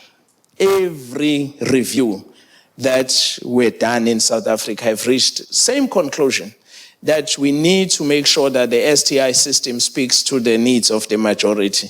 of South Africans. It's got to, there was a presentation, an analysis yesterday, which was it yesterday or today, which showed that we are more focused, I think Professor Lee was showing that we are focusing on long cycle technologies. And our reviews have actually concurred with your session and said the new 10-year innovation plan must attempt to focus or to prioritize short-term cycle technologies as a way of moving forward. So with those, let me end, colleagues, with this point that, in fact, it's a plea to all of us. It's partly a reflection to the analysis done. Africa does exist. And I'm appealing to, especially to colleagues who are doing broad global analysis, collecting data, that you've got to factor in that Africa exists. I'm raising this point because some of the challenges related to health solutions is because we've had discussions with people who are involved in the genome projects, that the sample, there's no representation of African blood or genes. And yet, drug solutions are being sought to address illnesses in the continent. So how do you find solutions to people whom you have no sense? That's why sometimes there will be challenges. So we are pleading that in the way we do the analysis, we collect data, let's consciously remember that Africa exists. Thank you very much. Thank you very much. So our next presentation will be made by Ninel Sinyuk from HSE and from UNIDA Center for International Industrial Cooperation in the Russian Federation. It will be about BRICS innovative small and medium enterprises, prospects on participation in global value chains. Please, go ahead. Добрый вечер, уважаемые коллеги. Я бы хотела представить свой доклад по... Это часть доклада, это часть большого исследования, посвященного странам БРИКС в глобальных цепочках стоимости. Данная часть доклада посвящена конкретно малым и средним предприятиям стран БРИКС инновационным и потенциалу их участия в цепочках добавленной стоимости, в частности, в региональных цепочках. Мы проводили это исследование совместно с партнерами Центра ЮНИДа в России, инновационным центром Сколково. Исследование было проведено во время ежегодной конференции, не конференции, а ежегодного мероприятия, проводимого в Сколково под названием «Стартап», и охватило более 100 инновационных предприятий, участвующих в Сколково. Стоит отметить также, что большинство из них также являются резидентами Сколково. В целом, если подойти, значит, с теоретической части к данному исследованию, мы построили вот такую небольшую таблицу, в рамках которой осветили вклад малых и средних предприятий в ВВП стран, также количество малых и средних предприятий в рамках всех стран БРИКС, расходы на НИОКР в рамках БРИКС, ну и также какое количество занятых принимает участие в малых и средних предприятиях в рамках всех стран БРИКС. Я не думаю, что стоит акцентировать внимание на этих данных, просто обратить внимание на то, что, конечно же, больше всего малых и средних предприятий, как мы видим, значит, по данным исследований, зарегистрировано на первом месте в Индии, а потом далее идут уже все страны БРИКС. Поэтому я предполагаю, что нам здесь не хватает индийских коллег, да, и их стоит больше и активнее вовлекать в исследования, посвященные малым и средним предприятиям. Стоит сказать, что, на наш взгляд, и это исследование впоследствии было трансформировано в публикацию, в научную, и один из выводов данной публикации заключается в том, что малые и средние предприятия являются мостиком для сотрудничества в рамках рынков стран БРИКС, да, таким достаточно весомым, при условии, конечно же, необходимой государственной поддержки.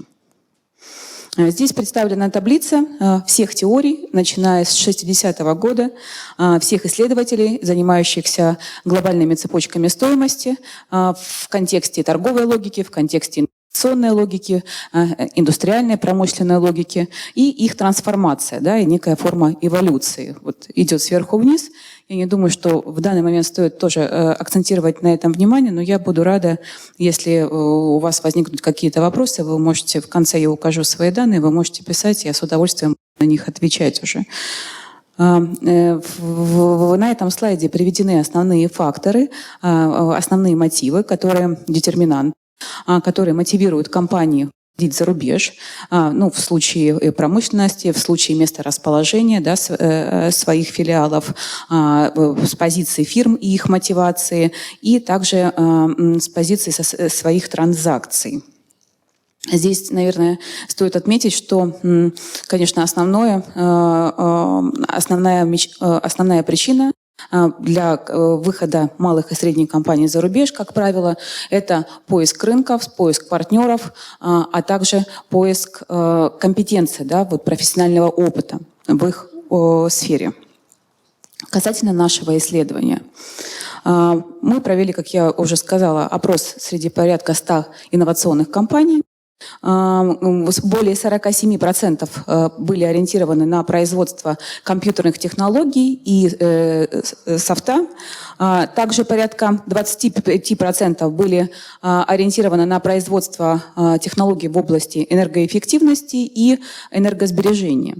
Потом за ними следовали компании, производящие медицинские технологии, а далее технологии, ориентированные на космос, и геофизические и биомедицинские технологии.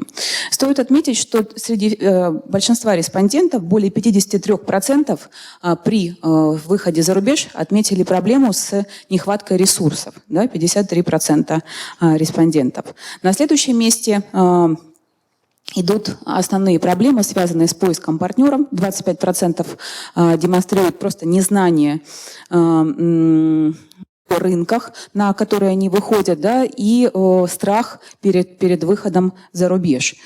Далее следует неуверенность. 19% респондентов сказали о том, что они не уверены в собственных технологических разработках и не знают, каким образом их продукт будет воспринят на зарубежных рынках. Здесь на данном слайде представлены с левой стороны, за счет чего происходит финансирование стартапов российских, а внизу представлен слайд, который демонстрирует преференциальные предпочитаемые модели выхода на зарубежные рынки. Стоит отметить, что здесь 71% респондентов, 71% участвующих в опросе компаний, они оперируют собственными средствами. На самом деле это существенно отличает их от зарубежных аналогов, поскольку они не уверены в шагах при выходе на зарубежные рынки, поскольку они просто боятся потерять собственные вложения. 39 только процентов сказали, что у них есть и доходы у частных инвесторов от фондов. 19% вообще оперируют деньгами собственных друзей и знакомых. Да? Но стоит обратить внимание еще раз, что это инновационные малые компании. И касательно мотивов выхода за рубеж, форм выхода за рубеж, 44% предпочитают продать собственную компанию или собственный продукт в итоге полностью, да, быть поглощенными зарубежными компаниями. Это, конечно, существенно влияет на политику в области малых и средних инновационных предприятий со стороны государства, поскольку если вы изначально производите продукт и хотите его продать, да, и никоим образом не планируете его развивать в рамках государства, то, возможно, это также повлияет на вашу конкурентоспособность. Также 44% ищут стратегических партнеров, и только 12% респондентов были ориентированы на поиск совместных предприятий, то есть совместного партнерства с зарубежными партнерами. Какие, существующая интеграция в рамках региональных цепочек стоимости в основном происходит. Более 52% респондентов ориентированы на страны бывшего Советского Союза, соответственно, СНГ и Евразийский экономический союз. Порядка 38% сотрудничают с странами ОСР, и только 19% сотрудничают в данный момент со странами Азии, Сюда входят Китай, Индия и Вьетнам. И также 19% ориентировано на сотрудничество со странами Латинской Америки и Соединенных Штатов Америки. Мы включили их в одну группу. Предпочитаемые иностранные партнеры при условии определенной поддержки, сразу поясню, это, конечно же, страны смотрят только на территорию бывшего Советского Союза и Евразийского экономического союза. Хотели бы, надеюсь, при условии необходимого финансирования выходить на рынки Европы и Европейского Союза. 50% предпочли бы сотрудничество со странами БРИКС при условии предоставления информации, да, и опять-таки финансовой поддержки со стороны государства. И 25% предпочли бы страны Африки и Латинской Америки. Основные барьеры, которые существуют сейчас для развития зарубежного сотрудничества малых инновационных предприятий, на первом месте это, конечно же, нехватка интереса со стороны зарубежных инвесторов. То есть к ним их не знают, их продукцию не знают, никто не предлагает никаких форм партнерства. Нехватка собственных ресурсов далее идет. И далее все причины, так или иначе, связанные с языковыми барьерами и просто проблемами выхода на зарубежные рынки, связанными с элементарной нехваткой знаний о том, как и в каком виде делать. Здесь я бы хотела на последнем слайде заострить внимание на сравнении мотивации. Здесь я привела данные по китайским компаниям, к сожалению, данные разнятся, да, в плане по годам, но тем не менее просто основной тренд проследить можно. Например, в случае развивающихся и экономик в стадии в транзитной стадии 51% мотивации связана с поиском рынка. А в случае российских компаний только 17% компаний интересуют новые рынки. Эффективность, практически и у китайских, и у российских стартапов на поиск эффективности на одном и том же уровне, но стратегические активы, российские компании больше относительно китайских и больше малых компаний, развивающихся экономик, ориентированы на поиск стратегических активов. Ну и также на поиск ресурсов, как вы видите, порядка 40%. Относительно 13% развивающихся стран и 16,5% со стороны Китая. Перейдя к основным выводам, и еще раз повторюсь, они опубликованы уже в статье, и также в том исследовании, которое я сейчас вам представляю. Тут, конечно, стоит обратить внимание на российскую модель, да, и которая в основном сосредоточена на транснациональных корпорациях и на крупных центрах, скажем так, инновационной поддержки. И в данный момент законодательная политика в области поддержки малых и средних предприятий находится только, на мой взгляд, в стадии проработки.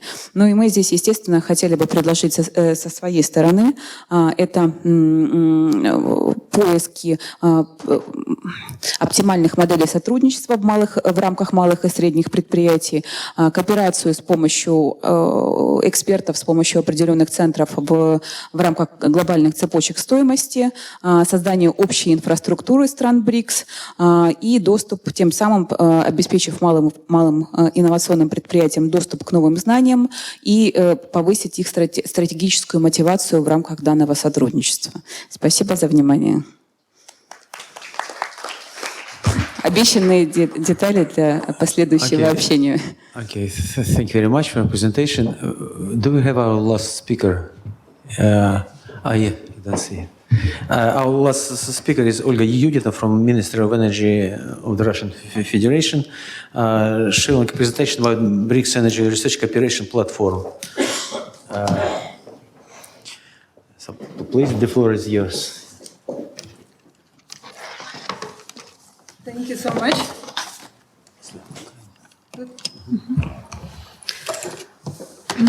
First of all, let me thank you, Russian High School of Economy, to invite me here to make a presentation for you. It's very useful that all BRICS representatives are here today. I will try to be as fast as I could because I'm the last presentation here and you're working during the whole day. So let me start.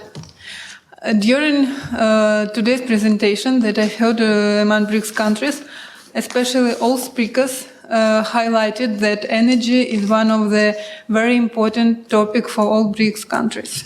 And my presentation will be about one of the mechanisms that Russian Ministry of Energy, together with ministries from other BRICS countries, created to somehow facilitate cooperation on energy among BRICS countries in the sphere of scientific research, first of all.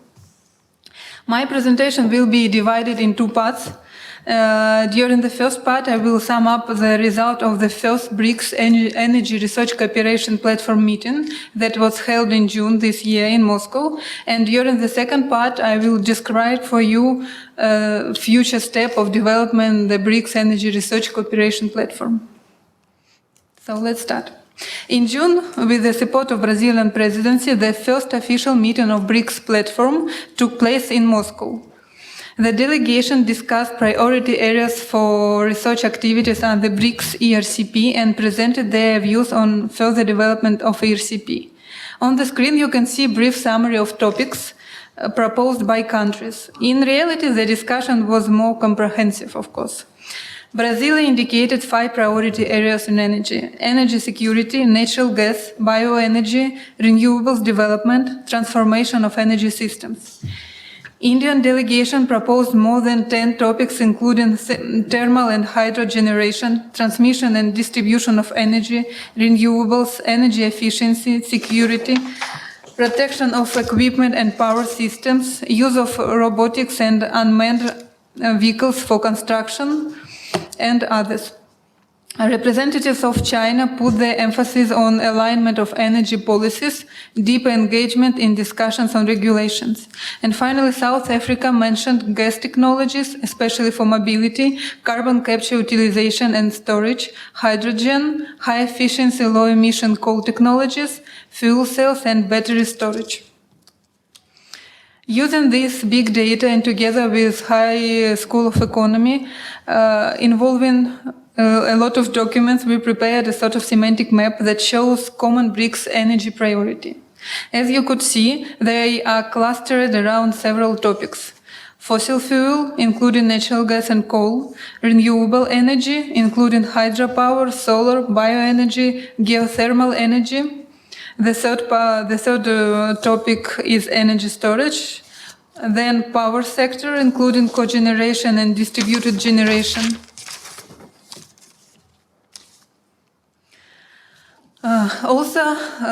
If you are speaking another part of research priority, we could mention using natural gas as motor fuel. During the meeting in June, Russian expert presented a joint product of BRICS ERCP concerning natural gas as motor fuel. China, Brazil, and India expressed their interest toward these topics. As you could see that BRICS countries are the leading countries using natural gas for vehicles. You could see it on the screen. So what we are planning to do under the BRICS Energy Research Cooperation. Now we are just at the beginning to nominating the priority areas for research. We are planning that our next meeting will be in February, and during this meeting, as we agreed in Brasilia at the beginning of this month, each country will nominate their priority area for research. Also, each country will nominate focal point for this specific area. As for Russia, we have already have more than 40 experts from different companies and scientific institutes which are ready to take part in the Energy Research Cooperation Platform. What will be our practical next step? We are planning to provide a platform with two research. The first one devoted to energy technologies, and the second one devoted to overview of energy sector in BRICS countries. This is some idea about energy technological research. There will be research of technology in coal sector, in oil and gas sector, and power sector generation.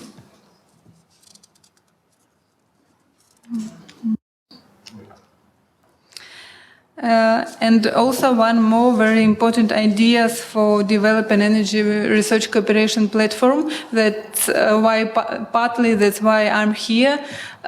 We see a great potential to cooperation between different intra-BRICS mechanisms.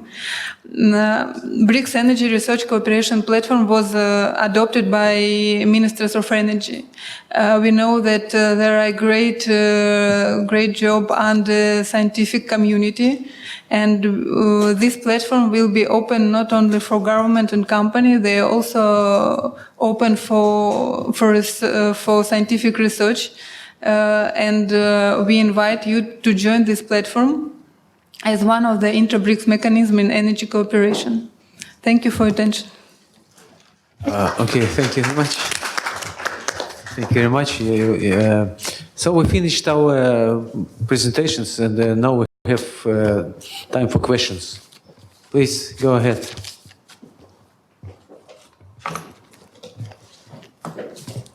No questions? I have a okay.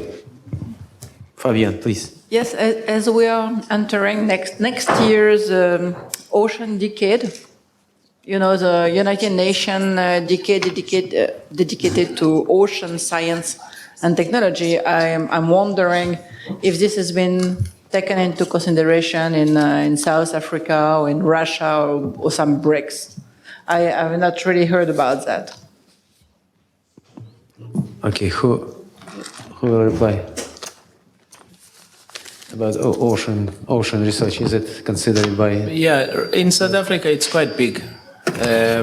We call it an ocean economy. I think 2 or 3 years back, influenced by the Malaysian methodology, we set out to develop that area. And even in terms of research, there are platforms that are being established to make sure that we take advantage.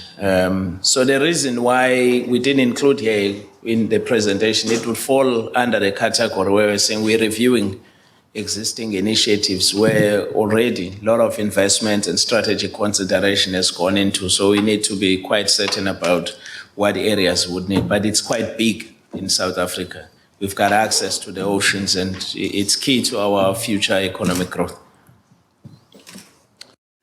Okay, I will answer for Russia maybe. Just a few words. I know that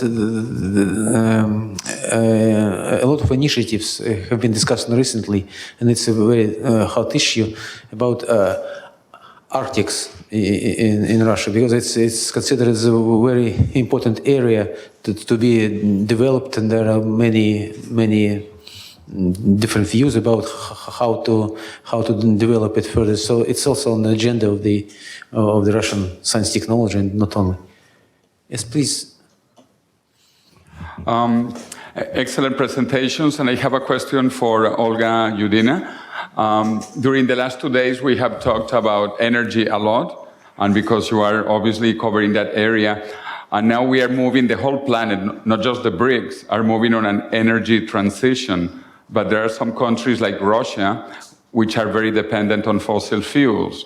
And there are other countries like India and South Africa that don't have so much petroleum, for example, and they are more in favor of renewables, especially wind and solar energy. So how can you combine those two? Because Russia is, as I said, in fossil fuels, but India is not. And maybe also our friend Melungisi, you can also comment on this South African position on energy transition. Thank you very much for your question. You know, as our leaders usually told during their meeting, that BRICS format, the main advantage of this format is complementary. So that might be the part answer on your question. And the second part, it's not a secret that our countries, as ministers said 1 week ago, welcome transition and to clean energy in different spheres. And meanwhile, they supported this transition together with development of different type of energy. Fossil fuel together with renewable, together with new type of fuel like hydrogen, together with nuclear energy. So it's a sort of combination and mix. We, as the BRICS countries, do not support one source of energy. We support different range of energy depending on national conditions. Okay, thank you. And Joe, please. So, well, a question about South Africa, but maybe there are also something relevant for the other cases. Let's say, I'm very interested, at the end of your list, you have an item called, I forget now, human resources or social objectives, etc. And this then reminded me, oh, wait a minute, technology is never neutral, well, not usually. There is always some agenda. Let's say, I wonder, did you do a systematic analysis, or is this even possible, of the implications for each type of technology for the social and cultural and economic and political structure? And for instance, for example, we were talking over the coffee break about agriculture, agri-business. And let's say, it's a long story, but there is a global industrial model of agribusiness, which is high-tech, driven by Monsanto, Syngenta, etc. And they will come to South Africa, I'm sure, and offer you goodies that will increase the productivity, etc. And then there might be a competing model, as we now see in India emerging, of agroecology, which is low-tech, not big money. People resist this and fight against it wherever they can. So, but you could argue it's more beneficial for the social structure. Maybe. It's a big jump to make. Could you do any of this analysis of these big questions? It's not an easy. It's a long question. It's a hard question. So, Mongisi. Do you want to answer that question? Well, I can't answer for South Africa, but in the study, I was interested. I was starting to think. Okay, so how does the last bit, the human bit, fit with the other big themes of STI, which you have very very nicely? Yeah. Well, if you're relating that to the emerging themes from the Foresight exercise, there are two ways I'll answer that question, how that emerged.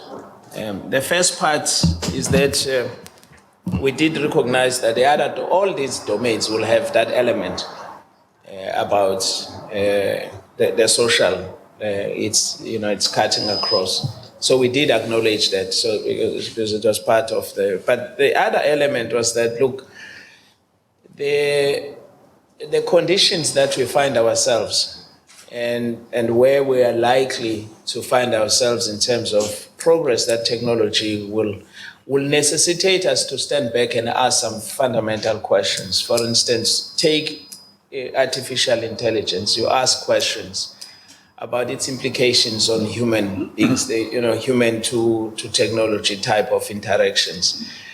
But also just ask some questions about what type of citizens are likely to emerge in the future. And so what may need to be done in terms of preparing the future. There are a range of, I wish the report, once it's finalized, you realize that we deal with a number of issues, including the loss of trust that human beings are having on a number of things, including impersonified forces like globalization, fourth industrial revolution, and so forth. So part of what we're saying is that you've got to realize that as we would seek to implement some of these human beings, the way they will be reacting to these developments, you've got to take consideration of certain conditions that they find themselves, especially the poor, because it's easy for the rich, they are included, but the poor who are already excluded, they will feel that they are likely to be excluded even by the new development. So you've got to think about issues around inclusion in a much more fundamental way than perhaps you would if you simply had technologically oriented proposals and you never applied your mind on the human condition and the nature of that human condition as you progress moving forward. But we're grappling. It's not an easy thing. We're grappling. It's a process. We're saying it should also enable research to be conducted on various elements to understand the human condition as it evolves, whether it's in terms of 5.0 as the Japanese would want us to think about, or maybe a different form in which it would take. Okay, thank you. Sorry, there was a question about energy. I think she answered. Yes. Look, South African view of the energy transition. yeah. Look, let's appreciate, because it's also it's a public knowledge that we've been battling to develop an energy policy that could balance all the various elements. Recently, we finally, all key stakeholders agreed on an energy policy mix, but for the first time, it has now, at least the proportion of renewables in the new agreed policy has been increased, and that's a welcome, because it's been tough. We know that we're relying too much heavily on coal, and also nuclear has been in the picture, but the new agreement, integrated energy plan, is making profit. But secondly, there is a big energy entity, we call it ESCOM, which is undergoing major challenges as we speak. Part of the reason why our economy hasn't been growing has been attributed. The rating agencies have actually said to us, if you don't fix that energy entity, you're not going to solve the economy. So there's again, because it's been such a dominant monopoly, it has been doing everything, distribution, generation, and so forth. So the proposal is to unbundle ESCOM into three parts. With but the debate, it hasn't been finalized how it would move forward. So there are all these discussions. Others are saying you want to privatize, you're not going to accept privatization. Others are saying, no, there's no other way. You need to create space for renewables to be given an opportunity. If you keep that monopoly, then it's a very difficult conversation that we are having. I suspect it's part of the discussions with BRICS, with the developed countries as well, because it's not just us. It's linked to other developments in the world. Okay, much. Oshan, please. Actually, just as a clarification to Joe's question, Mulungisi mentioned about those trusts. So under those priority areas, 8 areas, and trusts were priorities themselves.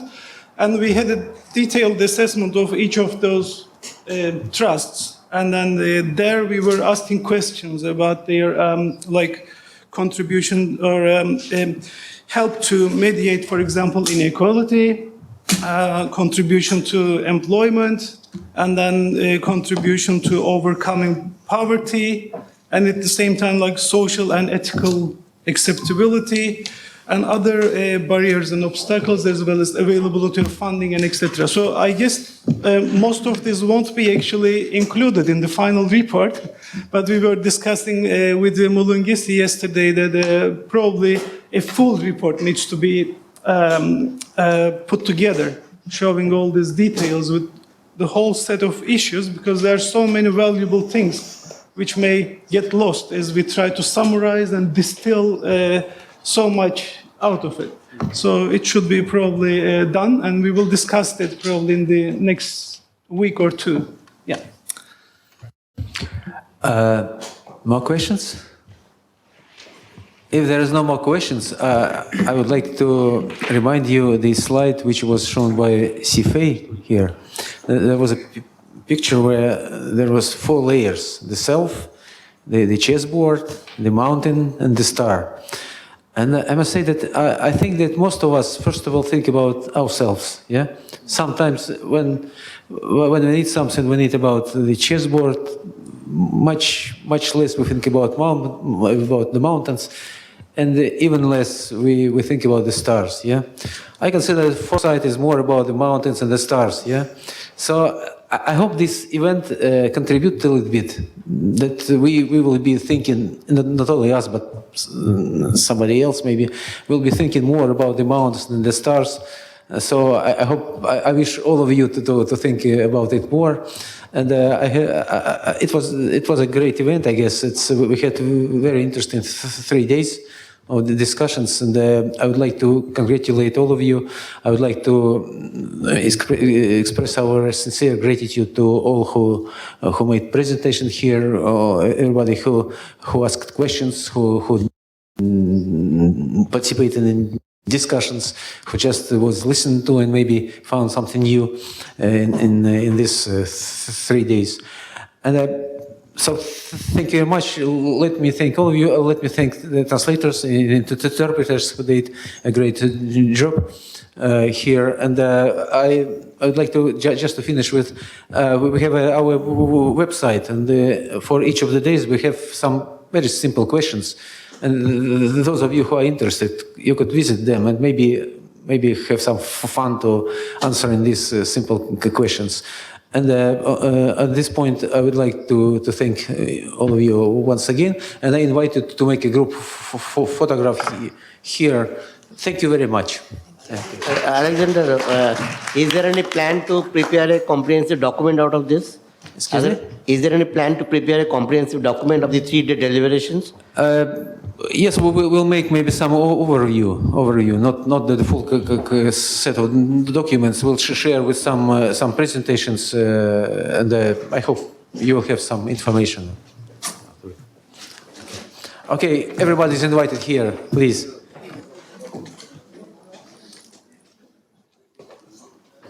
Спасибо. Спасибо вам.